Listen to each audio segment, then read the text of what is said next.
Good news is no news. That's the message most journalists want to give us, and that's a dramatic mistake.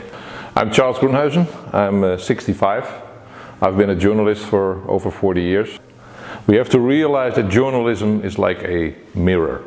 Our viewers, our readers look in this mirror and they're supposed to see the world as it is. And they don't. They see a mirror which is fogged up. It's always the negative side of life. And I try to correct that mistake a teeny tiny little bit. What I try to do as a journalist now is give more a long-term perspective. What I see on TV all the time is a lot of noise, breaking news. I like to focus on silent revolutions, but they are extremely important, but long-term. I'm an optimist because I look at facts. Think about the decline in extreme poverty. It's unbelievable what we accomplished in the last 25, 30 years. More than 100,000 people every day who come out of extreme poverty. Think about child mortality. Think about average life expectancy.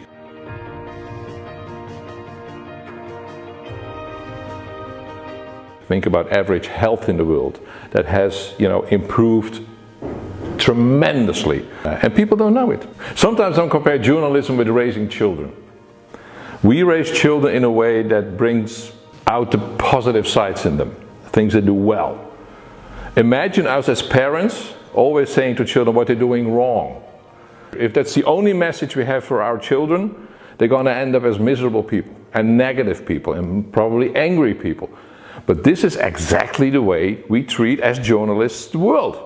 Because we say to the world, this is horrible. Oh, and tomorrow will be even worse. With refugees and immigrants, with crime, with everything.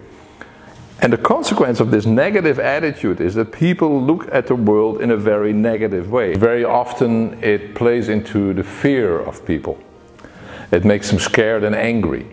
So it's not just saying journalism is so negative, it has huge consequences for society and for political choices. The basic difference I have with a lot of my colleagues, they tend to amplify the bad stuff in the world. I would go for the opposite, amplify the good without forgetting the bad. There's some huge issues, of course, and challenges. Think about the climate crisis, immigration, inequality. But at the same time, the progress in so many fields is unprecedented.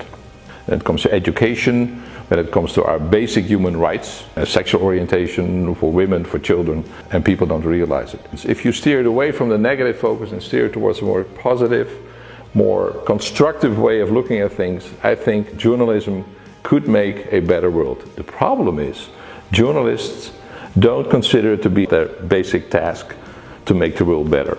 And maybe there is the basic difference of opinion I have with a lot of my colleagues. Yes, we are here to make a better world.